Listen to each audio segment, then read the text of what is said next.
Welcome to Stories Behind the Stories, and this is our sports romance edition. I'm your host, Linda Hughes, and we are going to have some fun today. I am so excited to have four incredible authors with me, all who write romance novels that involve sports, that are wrapped around sports.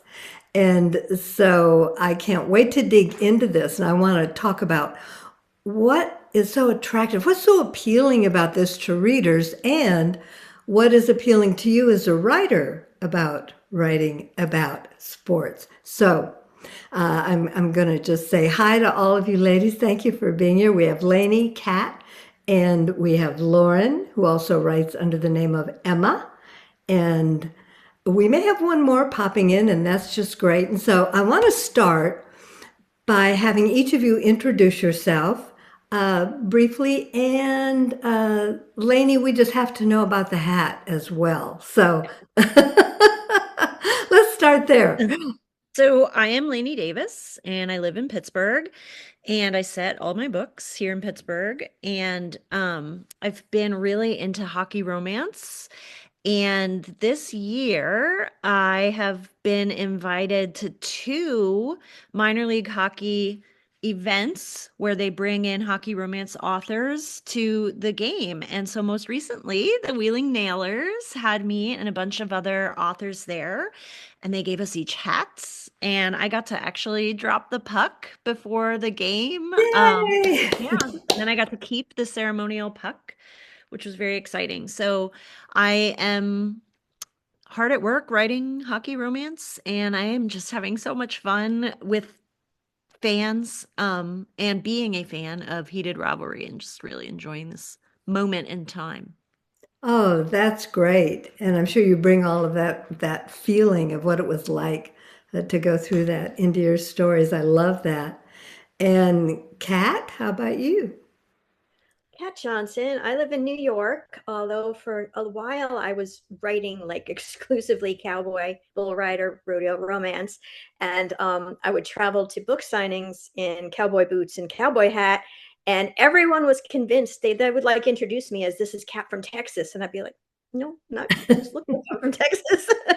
So that was really fun. I've been writing since 2006. I've since moved to a small town in upstate New York, and I'm writing mostly small town romance right now. But people still recognize me from all of the Bull Rider Cowboy series that I had.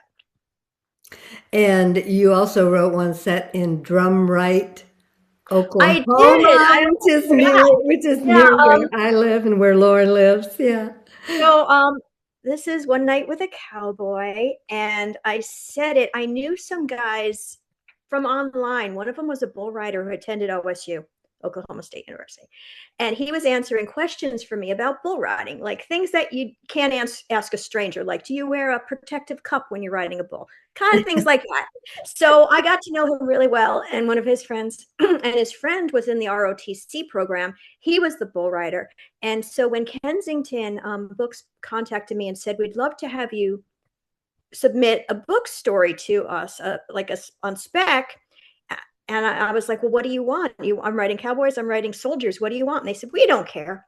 So I decided I was going to write a soldier who is also a cowboy who was a teacher at the ROTC program at Oklahoma State. And I'm Googling, going, well, what are these people? Where would they go on a date? What would they eat on a date? Not true, right?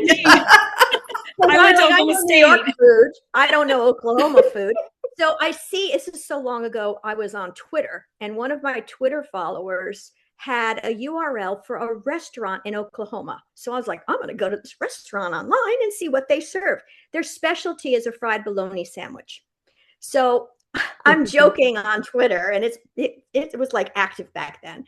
I said, I don't know. I want to write this restaurant into my book, but I don't know if even I can make fried bologna sandwiches sexy. And all of my readers who I've been going to bull rides with, because I was going to watch to learn, said, oh my God, Kat, if anybody can do it, you can do it. And I said, I will take that challenge and I will write a fried bologna sandwich sex scene. And I did. And the owner noticed of the restaurant. And I said, I kind of wrote your restaurant into my book. And they're like, could you send me what you wrote? I said, yeah. he got back to me and he goes, "Can I buy these books? Can I sell them on your release day?" They bought a case of books from Kensington direct, and they sold them at the cash register at Joseph's Fine Foods in Drumlight, Oklahoma on my release day. The mayor declared National Fried Bologna Day, October 25th, 24th. I got to look that up. I forgot. And then they flew me out there to have a signing and to stay at the mayor's sister's house and to talk to the Rotary.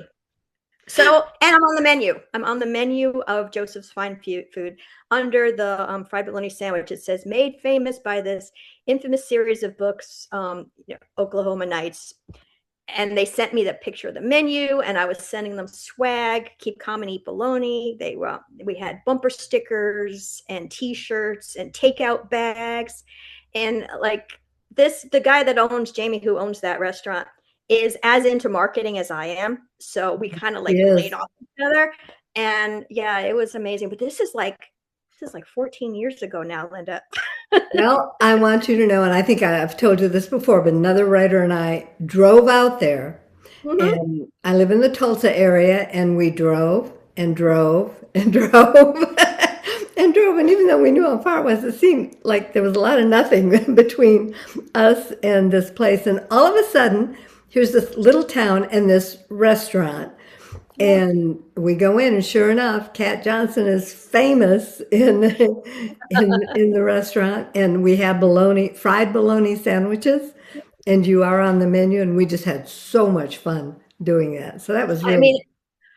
And you know what? I got away from writing the cowboys, but the market is back full. I mean, it is. Look at the cowboy books now, and they're so new. And I'm like, I've been doing this before you were in diapers, woman. So I have to go and I have to resurrect all of those series. I'm going to go all in. This is my 20th anniversary published in romance. You do need to do that. So I'm rapidly going through my catalog, and I'm going to go all in on promoting those cowboy books and resurrecting them because they're evergreen. A cowboy's a cowboy. Right. And Lauren lives in the Tulsa area like I do. That's how we met. And so, Lauren, have you ever been to Drumright and had a fried bologna sandwich? I've been to Drumright. I haven't had a fried bologna sandwich, but I was going to say, Kat, I actually went to Oklahoma State University. That was my undergrad. So I was like, oh, if I had only known you, like you could, in 2006, I was in college and you could have contacted me because that's exactly where it was. If only we had known. Yeah. If you ever had any Oklahoma State questions, like, let me know. Well, Lauren, tell us a little bit about yourself. So I'm Lauren Smith, and I also write under Emma Castle. Lauren Smith basically covers all the genres that are steamy. So you've got everything from Bridgerton down to Billionaires and Paranormal Dragons, all that fun stuff. Emma Castle is a little more kind of darker, edgier stuff, not like way over the edge, just slightly more morally gray heroes. And it mainly focuses on contemporary, and it's going to have hockey romances. And then there's been some romanticities and stuff like that. So I've lived in Oklahoma all my life. I went to Oklahoma State University, but I did go away to law school. So a fun fact about me is that I actually have 2 law degrees from 2 different countries, the United States and Canada, because I had a dual Juris Doctorate program through University of Detroit, Windsor and University of Ontario, which is a lot of fun. So I have a lot of crazy stories about how I didn't really know. I went, so to preface with my understanding of hockey, I actually had a crush on a hockey player when I was younger, but I didn't really get into hockey until I was in law school because I had a professor that would let us out of class early for the Red Wings games when they were on. And he'd be like, we're canceling class. We're getting out half an hour early. I don't want to miss the Red Wings game. And I just remember turning to my Canadian friends and being like, what's the deal with this hockey business? And they were all just like, you're from Oklahoma. We'll forgive you. So, Lauren, I did not know you. So you got your law degree in Michigan and Detroit? Yeah, and Windsor. I would cross the border like every other day for class. Right, yeah, because I'm originally from Michigan, and so going to Detroit, Windsor is like one town with just a bridge in between. Oh my goodness! I did not know that. That's really cool. So you basically do it all. And I'm going to tell you that I have heard others describe you as the author who has an empire. Empire. Well, that sounds so scary. Not an evil empire, I hope. No, but an empire in terms of how much you write and the different types of genres that you cover. And so it was a compliment, believe me. And I see that Shannon has joined us. Hi, Shannon. Hello. I'm so sorry the power went out here, which is why my hair is still wet. True. So it's just been an unusual start for me, but I'm happy to be here. Thanks for having me. Oh, I'm so glad you're here. And we thought maybe it was your puppy. We know that you have a puppy. Oh, she will at some point, I'm sure, make an appearance as well. But no, this time it was actually XL Energy and not the dog. Okay, okay. Well, we're so glad that you could join us. And so, what everyone has done so far is they've introduced themselves briefly to everyone. And if you would do that, Excellent. it'd be great. Well, you all know me as Shannon McLaughlin, which is my real name, but I write sports rom-com under Parker Finch, which is a pen name, and I love it. I think it's just an absolutely fun genre to write in. I think the fans are amazing. The people who read sports romance are just remarkable. And I have been writing and publishing. I published my first book in 2021, and it was a Jane Austen fan fiction. And I still love Jane dearly. I dabble in other genres as well, but I think sports rom-com is kind of where it's at for me right now. And that's the shortest bio I can possibly throw at you. So, you went from Jane Austen to sports rom-com. I love that. Yes.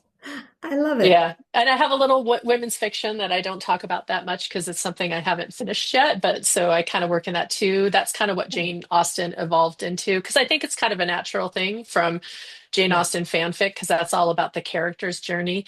And I mean, honestly, I kind of write my sports rom-com, I think, a little bit like that too. It's really super character driven Mhm. because that's what I like as an author.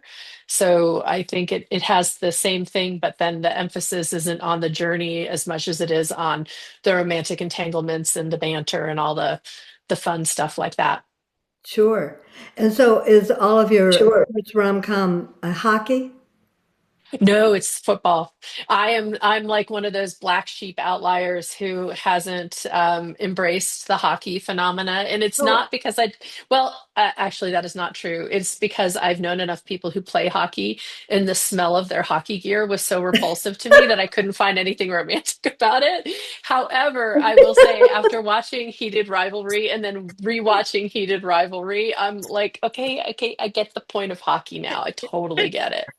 Oh, that is so funny. There's that old saying that if you want to say something smells bad, it smells like the inside of a hockey glove.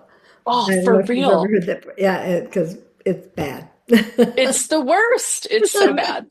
I'm afraid to tell you that football pads and soccer shin guards do not smell any.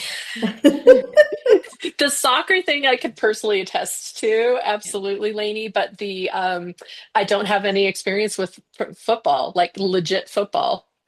Oh, cutie pie. Nigel, and he has a lot of thoughts about smells. I And didn't know you had bunnies. That's so Yeah. I didn't exciting. either. And so you just touched on something. Are any of you athletes or have you been athletes yourself? Like Shannon, I'm assuming you didn't play football, so you don't know. But yeah, okay. So Lauren, how about you? Um, okay, so to back up with my dad he ran 19 marathons. So if that gives you any Wow. indication of what's expected of me and my brother when we were little, I have done everything from competed nationally in track and cross country. Wow. I was a long jumper, a sprinter, a long distance 6 miler, a 800 and 400 meter sprinter. I also did gymnastics for 5 years competitively. I played tennis competitively for 10 years. I swam competitively for 5 years. Basically, I've done everything kind of like of the generic standard sports. The only sports I didn't really gel with were golf. I would either drive at 180 feet or I would completely whiff the ball. Like there was no in between. So golf was out, and lacrosse and baseball and softball, those were I could do tennis hand-eye coordination, but like not anything else. But so I've kind of always grown up with this, despite my weight with PCOS and all that fun hypothyroid stuff.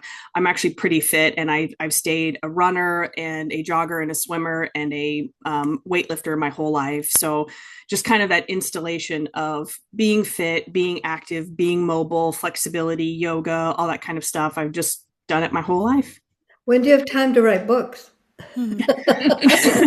I will admit, in the last year, it's been a little tricky to get my normal workouts in, mainly because my dog is getting elderly. She's turning 11 this year, so the really brisk, good, 4 to 5,000 step morning walks that I used to get are now, like, oh, we get like 2,000s of meandering, wandering steps at a very slow pace. So I kind of used to depend on getting a good brisk jog or, a nice like run or a run walk with my dog. And now it's a little more challenging. So and then I've got a dad that just got diagnosed with cancer again. So I kind of haven't had the gym time as much as I used to. And I've been prioritizing the writing, and I can feel it in my hips. Let me tell you, like I need to get back to my yoga and like, yeah.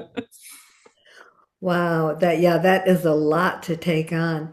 And it kind of speaks to a writer's life where there are so many different things that we have to do. I think people envision us just sitting down and writing every day, and that's all that we ever do, but there's a lot going on. And Lainey, I think I've heard you say that you are, as an adult right now, on a soccer team, is it? Yeah, I've also played sports my whole life. Played volleyball growing up. I played D1 rugby in college, and then I played rugby for a really long time until I Wow. started being pregnant. And then I tried to go back after my first son was born, but it just felt too risky in a full contact sport like that. I didn't want to risk injury, so I really didn't have a sport for a while, and I missed it terribly because Hmm. being on a team was such a big part of my life. And I love writing sports romance because I love baking in the team. I love the locker room Oh, dynamics. wow. I Cool. love writing about like just having this group of people that pushes you to be your best. And so um about midway through lockdown, a neighbor asked me if I wanted to check out this women's soccer team for you had just had to be over 30. And I was like, oh my God, yes. Oh, So yeah, I play soccer 2 or 3 times a week. And it's wonderful. It's physically demanding. I'm also somebody who's always had a bigger body, but I keep fit. And there's all different kinds of bodies out there playing soccer. And if it snows, we shovel. Like there's something about women who are carving out this time for ourselves just a couple mhm. times a week. And it's really precious to us. So we Yeah. make it. And you mentioned, I see that Shannon's power, it looks like, is going on and off probably. And but Lainey, you mentioned that team spirit, and I think that comes through in your books as well. Is the feeling of community and everyone together. Kat, what about you? Were you an athlete? Are you an athlete? Not athletic whatsoever. Well, I'm an only child of an only child, and so I didn't have cousins. I didn't have brothers. I mean, I watched my father have to get rescued from a friend's pool once because he's such a bad swimmer. So there is not an athletic bone in my body. But what I do love about this little town that I live in now is I can walk everywhere. Like at one point, I drove to a meeting and the mayor said to me, "Oh, I didn't know you drove. I've never seen you in a car. You're always walking." And I was like, Oh, because that's I sit great. on my butt for a living. This Yeah. is what I do. My job is to sit with a computer on my lap. So I said, when I can walk, I do walk. So I walk all over town. I probably Well, look that like a sounds wonderful. I would love to live in a town where I could do that. Shannon, were you an athlete? If you are very generous with the term athlete, I can claim that, I guess. I feel like I was the girl who was always asked by her friends to join a team to make the team go. So I'm I'm game on, I'm fun, I'm social. I will, and I get the team thing because I did play high school volleyball, I played golf in high school, I played tennis, but I'm not, to call myself an athlete would be like super duper exaggerating, I think, my natural inclinations and talents. Yeah. Well, But I love it. It's fun. you all might get a kick out of this then when you mention you're the one who was always asked to complete the team so they could play. Yeah, I've Hmm. had a few of those along the way. Um, I was on a team that played golf and we were kicked out of the league because because we got tired after 9 holes all the time, and so we'd go to the bar, and that just didn't fly. And the closest I ever got to being an athlete, I was a cheerleader in high school. I got in my senior year. I'd been every year. In my senior year, I got kicked off the squad for skipping school. And Nice. I know You are I such a figured I rebel, didn't go though. to Come school on. every day. They kicked me off, and so and the closest I've ever come to writing anything that has anything to do with sports is my book Homecoming Queen. In fact, I wore my alma mater Nice. sweatshirt today because it's set there, but she's a homecoming queen, so she had to go to a football game. So that's as close as I ever got to writing a sports book. So tell me, Cheer is really competitive though. Like cheer is super athletic. I yeah, just want it to is say I now. think It that's wasn't back impressive. then. It was Oh. just rah rah, yeah, yeah, It woo. also You know, that depends what part of was the country you're in, too. Yeah. what's that? What part of the country you're in. Cheer is Oh more yeah. competitive, I think, down south than it is like up in New York. Right, right. Yeah, small town in Michigan. Yeah, it was not a big deal. Just kind of funny that I got kicked off. In fact, I'll tell you one more story about that. My sister is younger than I am. I'm in college. My mom calls. She's all upset because my sister would not try out for cheerleading. And my mom said, I want you to talk to Karine. Why does she not want to be a cheerleader? It's the cool thing to do. So we get on the phone and I said, why don't you want to cheer? And my sister says, it's stupid. And I said, I did it for 4 or 5 years. And she said, I know, I watched you. You looked really stupid.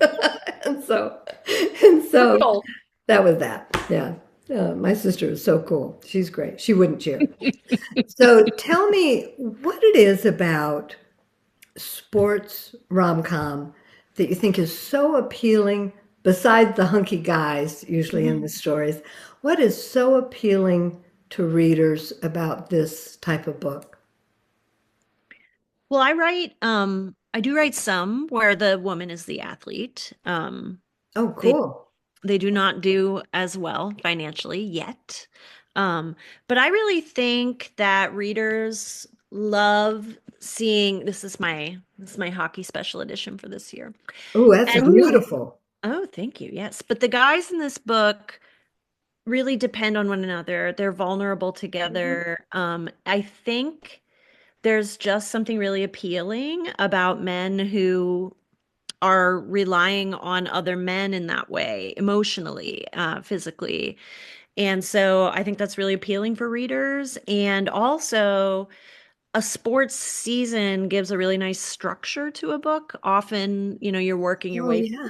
Yeah. from preseason to the big game. And so there's some really built-in kind of plot moments that I think help. Yeah. I And think there are two things that probably attract readers, and one is that found family aspect that we're talking about. These are not your born family. This is your teammates are your found family, and that's a really strong trope right now. Also, I mean, the competence porn. Oh, We hell love to yeah. see people who are incredibly good, like inhumanly good at what they do. And these star athletes are inhumanly good at what they do. And we just love seeing that. mhm. Yeah, it's I love encouraging. that too. Yeah. Yeah, Shannon. Oh, I don't know that I would have a lot to add to that. I think that the competence porn angle is pretty huge, and to have typically, I mean, it depends on if you're writing sapphic or male male or male female romance, obviously. But I write male female romance, so I think to have a man who is in this traditional, very gender specific role open up and lose it over a woman and to be vulnerable like Lainey said or Kat, and that involves the competence angle too that Kat was just talking about. I think that's huge to me when I'm watching something or I'm reading a book or listening to an audiobook. I love it myself. The other thing I think that we haven't talked about are more of the specific romance tropes, and I think that sports romance naturally lends itself to like secret relationship and fake dating and grumpy sunshine or golden retriever. Like, I think it's so much fun to Best subvert friend, the sister, expectations. Yes. Oh my God. teammate, Yes. All of sister, those. no, but you love her anyway. Totally. Totally. And I think Teammates, readers just love ex-wife. those. Yeah. Oh, I haven't done anything like that. That would be I got one hard. of those in here. It is hard. Nice. I So love it. much conflict. Yeah. Because But I then think there's that those tropes are yummy. yeah, then Sorry. there's Sorry, conflict Lainey. on the team, that precious, precious team that you have to protect. The vibe Hmm. there, yeah. Totally. So I that's me. Yeah, I love all that. Lauren, is there anything you would add to that? I tend to like what everybody else has kind of been saying, the camaraderie and the team stuff. So this is probably silly to admit, but I'm terrible about understanding sports and and like the little intricacies of what call was this, what penalty was that. When I go to a sports game, because I've been going to my local Tulsa Oilers games like pretty regularly for the last 2 years to kind of, and I literally, it's hilarious, you guys. I brought the Hockey for Dummies book, and I'm sitting there, and during one of like their like show the crowd doing dancing, they like cut to me, and you can clearly see me holding this Hockey Romance for Dummies book up, and I'm highlighting and reading, and I look up and I see him on the Jumbotron, so I just start like pumping the book in the air. Oh, that's great. I Like love that. I was not ashamed that I don't understand the finer points, but what I sit and do when I watch is I watch body language, and that is the one good thing that for some reason my brain can interpret fascinating observations on body language about how the teams move together, what pairings on the ice, when you have the different strings of the teams on hockey, how they all work well together, what guys jump out at the same time to get on the ice and seem to move together and talk more, and just the silly things the goalies do, and then just some of the incredible stuff that happens with the shots that they take. Like I literally watched a puck go around the back of the goalie and then just bounce off a guy's butt, and everybody started laughing. And then at one point during one of the games I saw last time, a guy fell on the puck on the ice, and he's laying there on his butt, and the puck is stuck underneath, and he tilts to the side, and one of the other guys from the other team just comes and swipes the puck out from under his butt. And he's just like, okay. And so it was just kind of these funny things that I'm observing, and I'm not so worried about who's winning, what the points are, what the calls are, but I just find it just fascinating to watch all of that. And I really enjoy seeing, for years I've been going, so I'm not a fan much of anything, in a sense that I'm not like out there like screaming and profanities and yelling crazy stuff, but I do get excited by just watching teams perform. And I go to the College World Series every year for baseball because my family lives in Omaha, and we just my mom's sister and uncle live up there and everything, so we just get the tickets and we go, and I have so much fun watching. And one of the coolest things I think about sports is when everybody gets behind an underdog team. And I never forget, because Oral Roberts University, which is down the street from where I live here in Tulsa, tiny school, like 2 or 3 years ago, I think it was 2023, they got into the College World Series, and they are a tiny little school. And Omaha, so most of the people that come to the College World Series, half the audience you see in the stands, if you didn't know this, are local Nebraska residences. They are not people that are rooting for a specific team. The other half will be split up between usually the two teams that are playing. So what happens is every year the residents of Omaha get behind one particular team, and it's usually the underdog. And I'll never forget that I was watching my sister's best friend's son, who was, it's kind of hard to follow, but yeah, so he's like, in his 20s, and I just turned 40, so that kind of gives you an idea. But my sister's much older than me. Her best friend's son was playing on the ORU baseball team in the College World Series, and we're watching, and all the Nebraskans are just going, "Oh, are you? Oh, are you?" And they're drowning out this terrible team from Florida that cheats every year when they go to the College World Series. Like literally, again, I know nothing about sports, and I'm like, I know the coach is not allowed to walk out onto the field 5 times in a game, and he's done it 17 times, and he hasn't been called. Whereas the other team's coach walked out twice and got in trouble, and the rule is 5. And I looked it up because I'm like, why is everybody booing?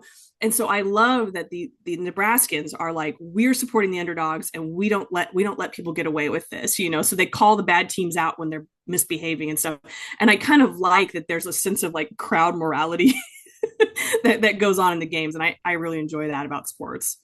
It's funny that you say that, because I hadn't really thought of that before in that way, but that is one of the appealing things about going to any kind of game like that.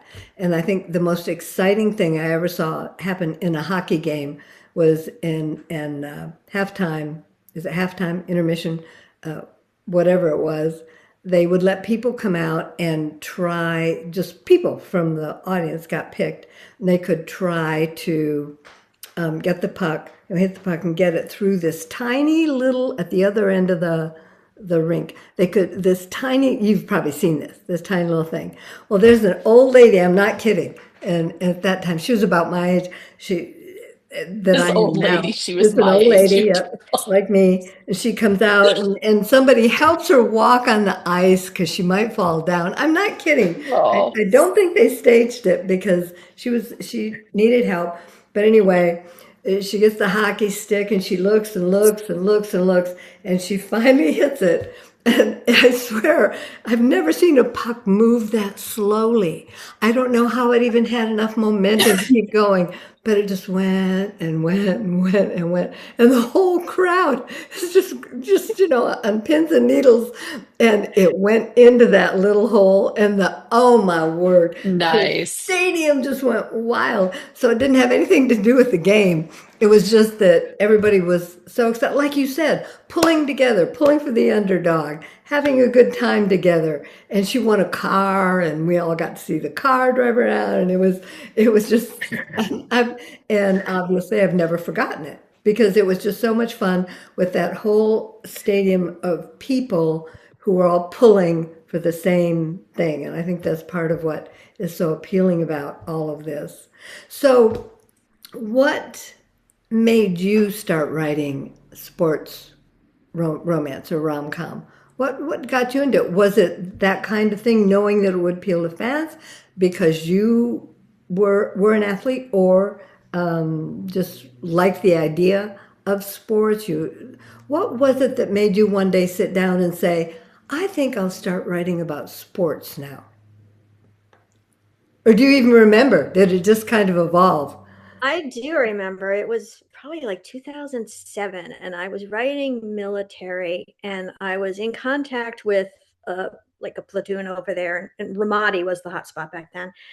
And I was corresponding like by email daily. And this one leader said to me, I've got a staff sergeant who's he's a rodeo cowboy before he joined the army. Is that a story you could use? And I was like, yeah, I can use that. So, and I was writing for a small press, and I was looking for like my next big idea. And that's what launched my first, cowboy rodeo book. And then I spun that off into my Studs and Spurs series, which I think has like 9 books. It's all bull riders. It's a bull rider team.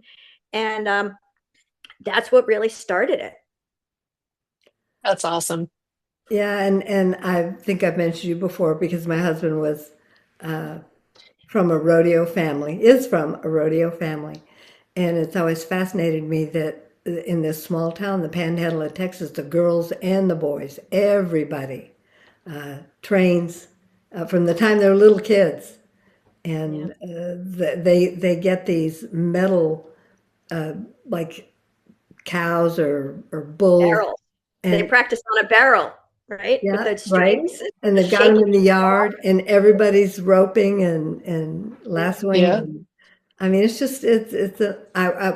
was a whole new culture to me. First time I ever went to visit his family, I thought, where am I?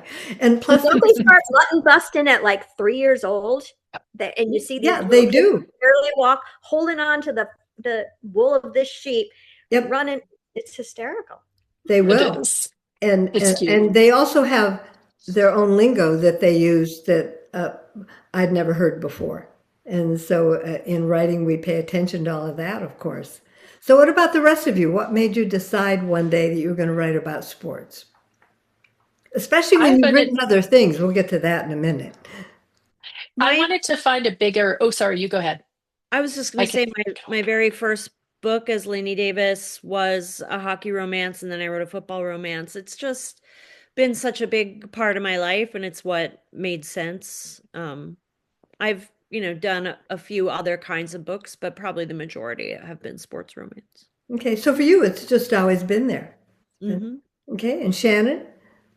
I wanted to move into a larger pool of readers than Jane Austen fan fiction gives you because I would like to make this my career rather than having a nice hobby.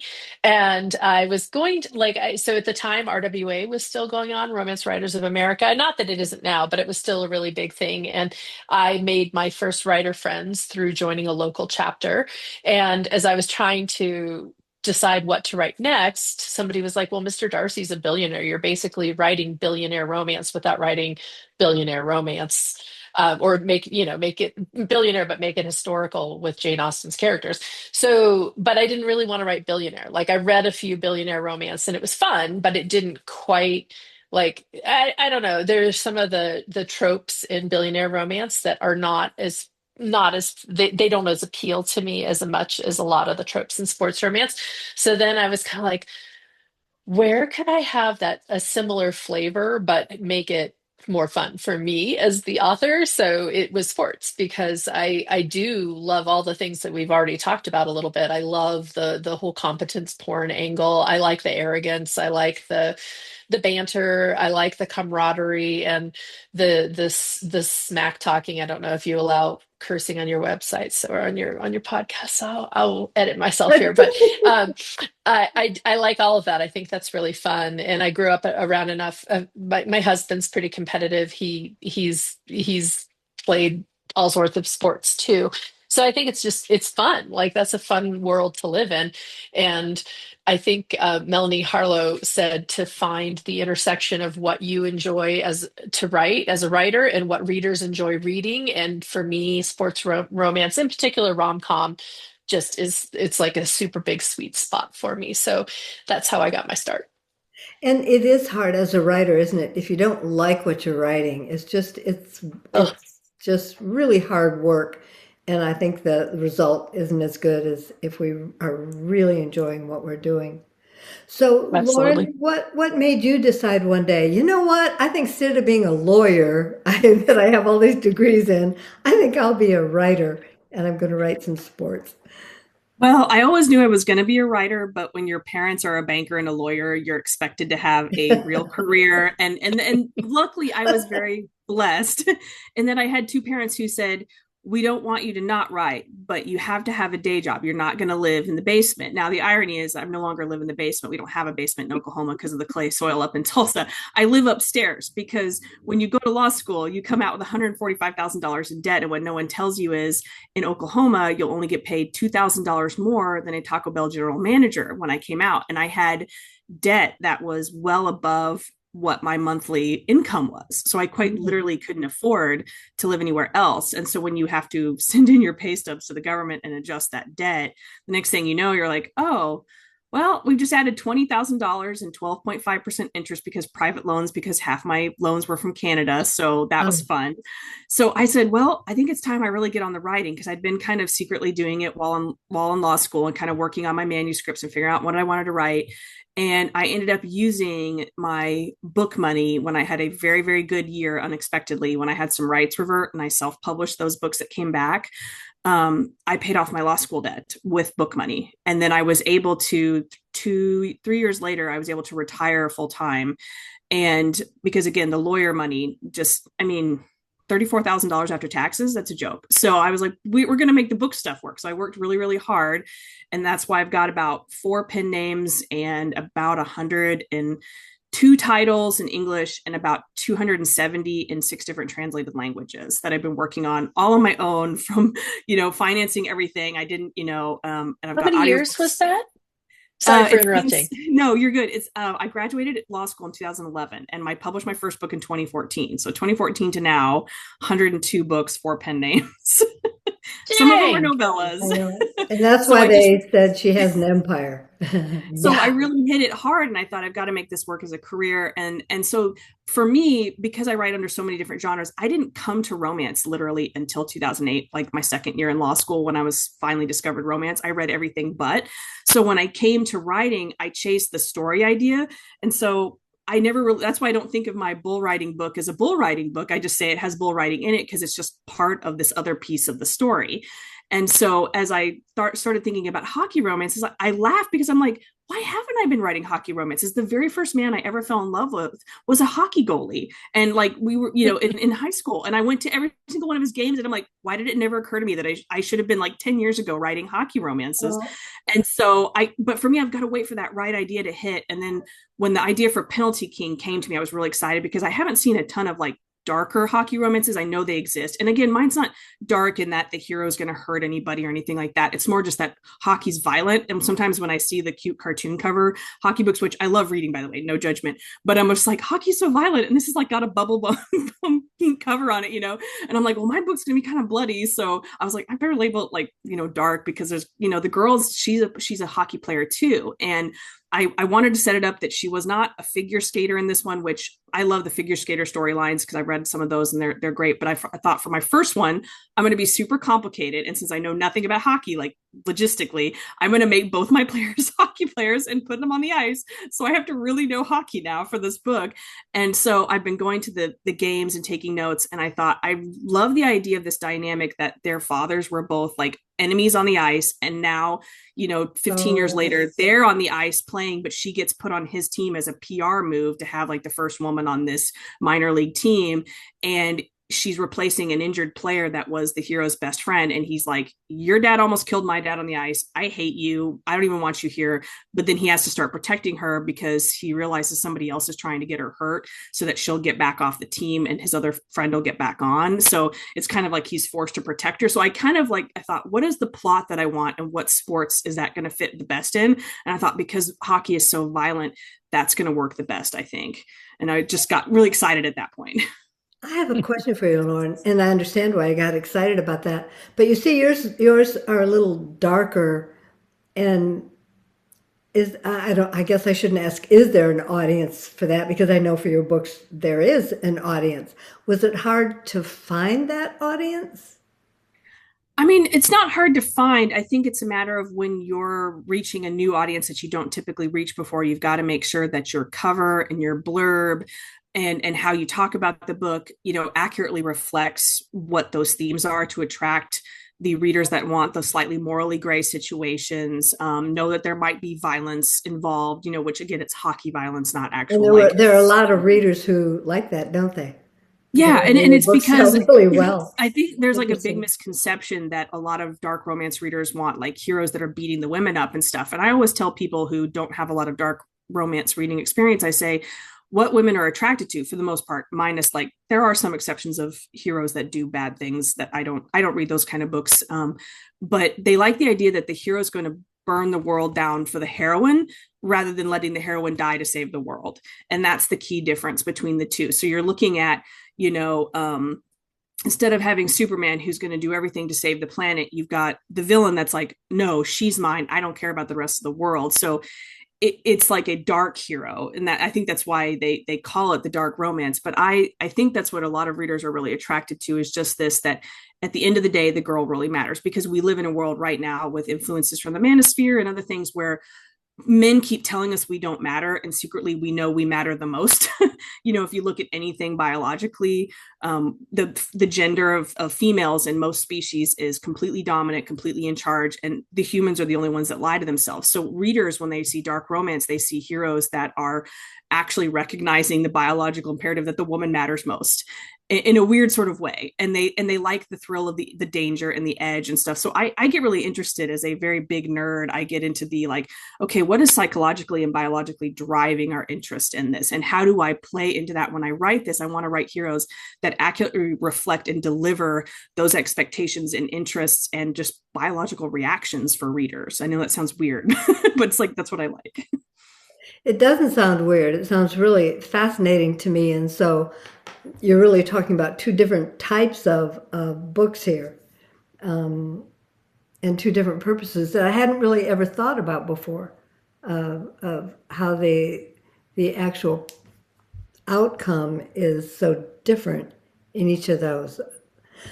So tell us about the different kinds of things that you write. Besides this, what else do each of you write? Or do you not write other kinds of, I know some of you do. What else do you write? Well, I mean, I try to. Melanie Harlow, who we've already quoted, famously says, "Stay in your lane, find a lane, stay in your lane." I Um, don't. I don't. I can't do I it. know, to save my sanity after 100 books in 20 years, I can't just stay in my lane. I think what is my lane is that my voice, my author voice, the way how sometimes my heroes wear combat boots, sometimes they wear cowboy boots, sometimes they wear farmer shit kicking boots because that's where I live now in the country. So I've written, soldiers and Navy SEALs and cowboys and bull riders. And now that I live up here in the middle of nowhere, I started my small town series, my Mudville series, which this is one of my Mudville books. It started with kissing books. It's got the Yes. and Oh, show us the edges again. it turned into this Mudville. This is the Mudville series now. Yeah, behind me, it's blurring out. Yeah, I've been doing the edges. So this is my cadaver lab in Mudville. It's got little icons in it, but this is my favorite with the animals. You kind of got to splay it to see it. See the Oh, it's animal so cute. Oh, so because of cute. course it's on a Mhm. farm. So that's I've been writing what I know, and this is my small town. Um, and of course, it hasn't gone without pushback. I'm going to a signing in June, and it's heavily romantic suspense, which is how I hit the New York Times bestseller list, writing romantic suspense. It's how I made, enough money to buy this house in cash, writing romantic suspense.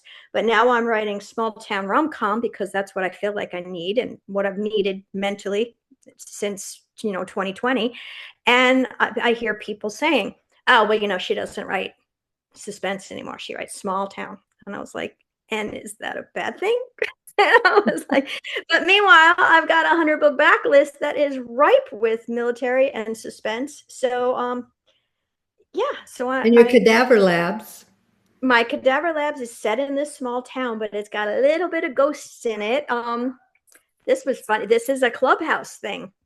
We were talking on Jennifer Bailey's room in Clubhouse, and there was some guy talking, and he was giving us like all these YouTube tips about how he took his corporation from getting like no views to like 1 million views on each video. And finally, Bart said, where do you work? What do you do? You're not an author. And he goes, yeah, I'm not. I work for a cadaver lab. And the moment I heard those two words, cadaver lab, I knew I was writing that book and I was going to make it a rom-com. So when I started writing Small Town, I already had the Mudville collection. I was like, well, why can't the old warehouse be turned into a cadaver lab? And all of the nosy old biddies who are real in this town, the nosy biddies see all these bodies going into this warehouse. So of course they think he's a serial killer instead of a researcher using cadavers. And I was going to write it one book, and people loved it so much that I just started book 5, Cadaver Lab. And you said something really important, and we are often, as authors, we're told to stay in our lane. Readers may not know this, but we're often advised that we have to stay in our lane. If you write one kind of thing, that's the only kind of thing that you should write because that's how your readers recognize you. But I think readers are smarter than that. I really do. I don't think their lives are one lane and that's all they understand. And so you said that your lane is your voice, your writer Mhm. voice, and I really love that. I Um, agree. yeah, and so Shannon, what else do you write or have you written? Do you have a book? Do you have a show and tell? I don't. I'm so sorry. I'm having to be downstairs because of the puppy. If I were upstairs in my home office, I would have all this stuff ready, but I do not because I'm defending her from murdering herself. She just tried to eat some cords a second ago. So anyway, um, I can later perhaps send you some images. But so sorry, I was stuck on puppy.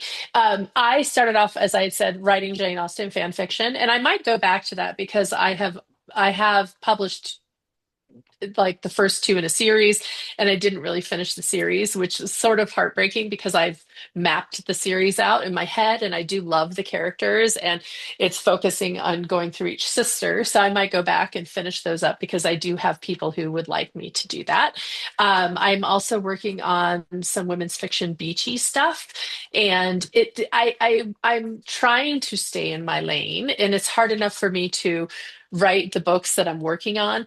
But I think for me, for a while, it took some time to figure out what that voice should be, or what I want it to be, or what makes me Mhm. happy to write. Mhm. So I wrote a few things, and it kept getting more dramatic and more, not dark at all, but just having a little heavier drama. And that's just not me. Like it wasn't resonating. It didn't feel good. It wasn't super fun. So when I first started writing sports romance, I started writing new adult. And I quickly realized, ooh, I don't want to hang out in that period of time. Like I know that they're aged up emotionally, and what they're doing in the books is usually a little bit. It's not actually what the average college kid would probably, how they would think or how they would respond to things necessarily. Right. But I And just didn't just want to. real quickly, when they do the movie of it, they'll put 30-year-olds in those parts. So, Oh yeah.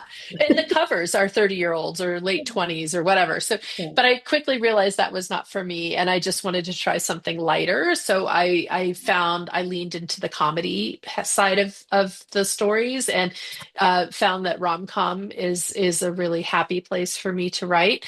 So I think anyone who loves my author style would love all the books that I wrote. Even though Jane Austen, you can't, even though it's really hard to be like, oh yeah, you liked this, try my Jane Austen historical fiction that's written in third person, you're going to freaking love it. But the fact of the matter is my heroines are very similar. They're strong characters, they're strong Right. female characters Yeah. who know who they might not necessarily know everything that they're about, but they have a strong sense of self, and their motivations are fairly clear.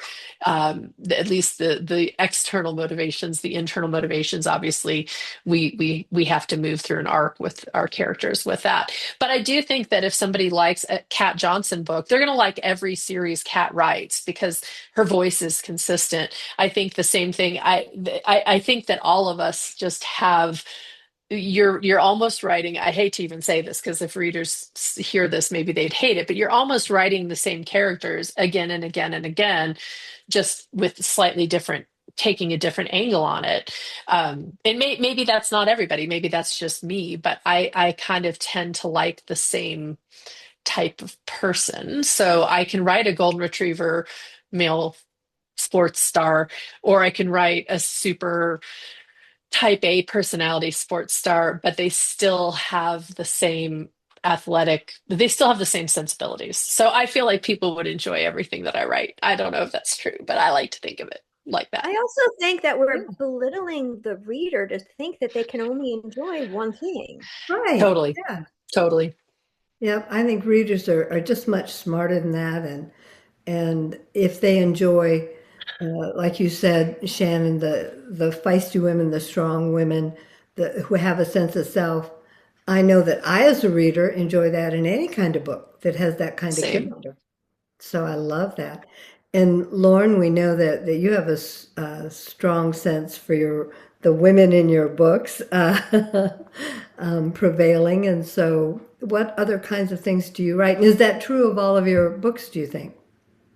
Yeah, so I definitely agree with what everybody else has said in that if you, as a writer, you don't have to, your lane may be your voice. Like I really agree with what Kat and Shannon said. It's like it's your voice is what the readers are going to recognize. And I diversified very early. So my very first book that came out was a Regency romance, and then the second book that came out later that year was a modern Gothic haunted castle romance. So I immediately trained them that, oh, by the way, it's Regency, but it has paranormal modern day stuff too, and like the only the ghost story is Regency. And then like a year later, it was billionaires, then dragons, and I just taught people early that the Lauren book is you're reading the Lauren version of any kind of story. So if I say, well, if you love dragon shifters, definitely read my book, but if you love my voice, definitely read my book anyway, even if you've never read a dragon book. And it's been Right. really fun for readers who over the years you just get those emails where you tricked me into it. I bought this dragon book or I bought this vampire book and I only ever read Regencies and now I love this and when's the next dragon book coming out? And so I love that they've trusted me because I've promised that my voice is the same. And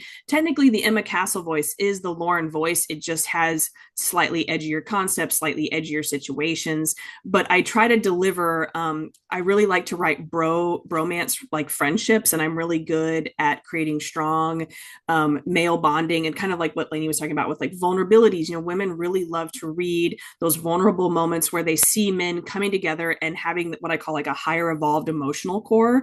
And so when readers, because it doesn't happen very often in real life, but yeah.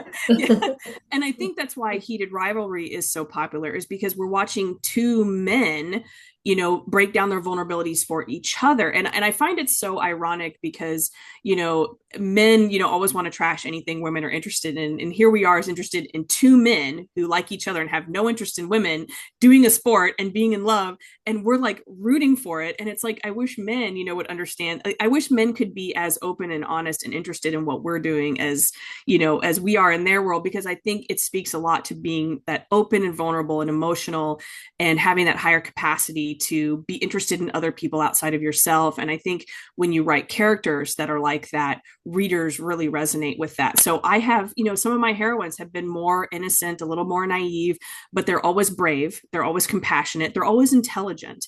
And I always have heroes who, while they can be arrogant and they can be rude, they never hurt the heroine. They never insult her body or her intelligence. I have lines that I don't cross, and my readers understand that. So they may go, oh, Lauren writes great alpha holes, but those alpha holes have lines they will never cross. And I think that that's important too, that my readers always know that I have a Lauren Smith type of hero. And so even though they may have completely different backstories, and one may be a cinnamon roll hero, one may be a golden retriever, one may be a, morally gray, billionaire, but there are those lines they do not cross. And I think that is where it's fun for readers to explore, is when they're reading these different experiences and with an author that they trust. So when they open a Kat Johnson book, they know exactly what they're going to get, even though it's not the cookie cutter same story, but they're promised with, I know what kind of characters and how she's going to make me feel. And so there's that level of trust that you build with the reader. So I think that's what helps you cross multiple genres a lot easier, is by delivering on that promise every time. Yeah, and Lauren, what I respect so much about your work is that you have done the one thing that we're so often told that we cannot do or shouldn't do, and that is write so many different types of stories, cross all those genre lines. And what you've done so beautifully from the very beginning is educate your readers about that, which to me is showing your confidence in them. As a reader, that shows me that this author has faith in me. This author understands that I'm intelligent enough to read different kinds of stories. And so I really respect the way that you've done that. And I wish I could do it too. And so, Lainey, what do you have to add to that? Anything? I'll just say I feel similarly that a lot of the things that people love in my sports romance, they also love in maybe my lighthearted rom-coms. But I've been focused in recent years on just really emphasizing all different kinds of people in my books. So I have neurodivergent characters, I have people with disabilities, I have different types of bodies represented in my books, and I work really hard to show a world of people in my books that reflects the world of people around me. Mm-hmm. And so I think that my readers relate to that, whether they're picking up a hockey romance where the heroine is a dentist and she's plus sized, or whether they're reading a small town second chance romance where the heroine has Crohn's disease and the hero builds her a bidet. So I think that my readers just sort of relate to that across the board, regardless of maybe the setup of the book. And so the connection to real life, I think, is so important. These are real people, and sometimes extraordinary things happen to them, but they're real people like we know in our lives. Well, what I want to do to wrap this up, this has been so much fun. Thank you so much. But I would like you each to let us know what you're working on now. And if you haven't shown us a book yet, Shannon, sorry you don't have one there, but show us one of your books. And but just let us know what you're working on next, what we can look forward to, and then I will, for anybody who sees this, I will in the description tell everyone how they can contact each of you and where they can find your books and where all of your information is, where your websites are, and all of that good stuff. So, what are you working on next, Kat? Let's start with you. I am working on Cadaver Lab 5, Mind Over Murder. And I've plotted out basically a new series that I'm going to launch in January. And for everybody who's grumbled, it will be a former military, higher in the suspense, but set in a small town. So I can get both of my passions in one series. So I haven't even really announced that. Yeah, but I haven't announced it yet, but it's I have plotted it out and it is on the hard drive, getting ready to be written as soon as Cadaver Lab 5 is done. Mhm. That's great. I love that. And Shannon, how about you? They can be found at parkerfinch.com. And I'm trying to go there. Not don't confuse it with Parker and Finch because that is not a rom-com, but they're shoes. And if you go to if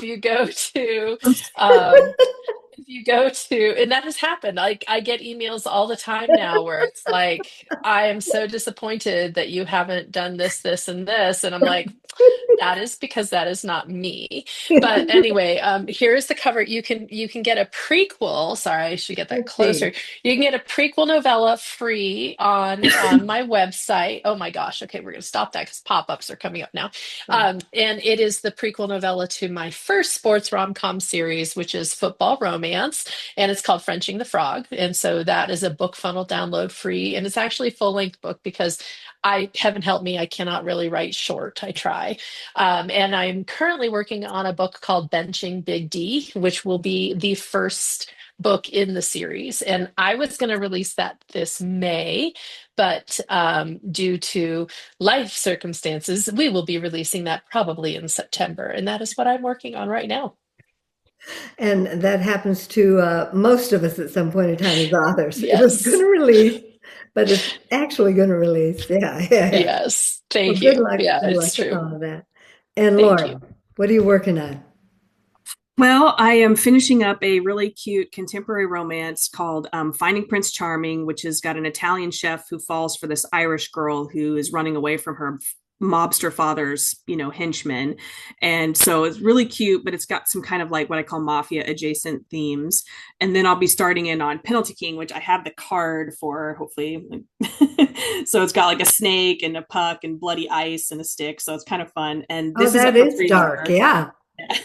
So kind of indicates blood on the Yeah. ice. And so that one is up for pre-order right now, and everyone can follow me on emmacastlebooks.com and laurensmithbooks.com, and I have all my social media links there.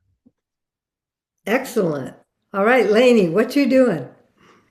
So I actually am about to launch a Kickstarter. I have been really sad about the loss of mass market. So this is a mass market size rom-com, and it's a full series, and it's got really fun edges. It's got a Oh, duplicate cute. cover. Yeah. And this series, Planted and Plowed, is ridiculous. It's like Stardew Valley meets Schitt's Creek, but they do it.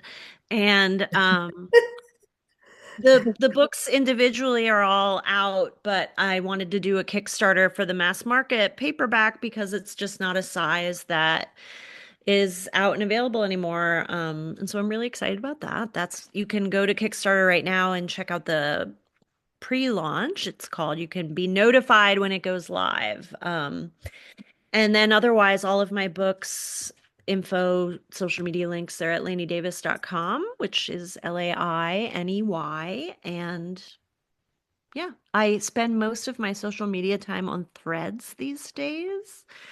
And I just am not on TikTok. I mean, I have a space there, but I don't even log in. I love what you've done with that book. That is just, Okay. yeah, that is So so cool. adorable. And for people who love to read the books, but also love to collect the books. Yeah. I would never give that. That would never go in the bag that goes to the library, Yeah. goes away. Yeah, it's been really fun. I've been, working with some folks around the industry to get the edges right. I still have a situation here on the bottom, but I'm pretending that that is just the flower vase that the flowers are growing out of. And so we're There you go. gonna That's call it perfect. done. But it looks really fun. Like when you're reading inside, you're kind of in the garden with these heroines I Super love fun. that. I getting love planted it. and plowed. And that works Linda, for have we convinced you to write sports romance yet? Are you gonna me. bust out some hockey romance or some football romance or some cow Well, steer roping romance? I don't think so, but I will admit something that has been mentioned today, and that is I have started reading sports rom-com.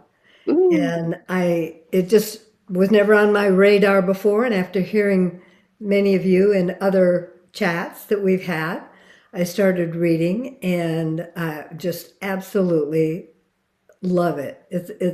And it's the kind of thing that I want to say the ones I've read so far are the kind of thing that just let my brain go somewhere else completely. Lauren, yours are darker. I don't know where my brain would go reading those, but I'm sure I would. I'm sure I would love it.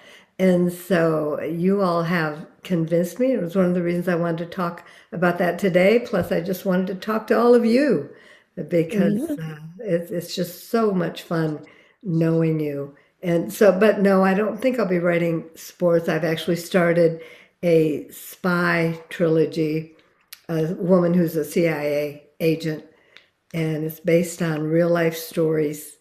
And I'm having a ball writing this thing.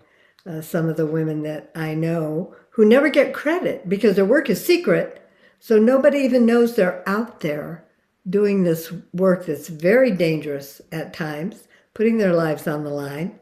And so that's where I'm at with all of this. So I don't Nice. know. I suppose I could throw a hockey player in there somewhere. Love interest. And the guy that her target, plays hockey. Well, thank you all so much for being here. I can't tell you how much I appreciate your time. And is there any last word you want for anybody who might ever see this, other than thank you Yeah, thank and you. Read goodbye? more Yeah. books. Yes. Read more books. That's right. All right. Thank you all so much for being here. Thanks. Bye. Thanks, Oh, Bye. Linda. there's the puppy. We Puppy. have to see the puppy. Oh, she has definitely been trying to make an appearance this whole time, but she's the light of my life. Mwah. Oh, I love her. What's her name? Roxy. Roxy. Hi, Roxy. Roxy. Roxy's going, nah, Oh, no. you know what? It's headphones on. She can't hear you, sadly, but she Oh, says okay. hi anyway. Oh, okay. All right. All right, Thanks, bye. Thank Linda. you.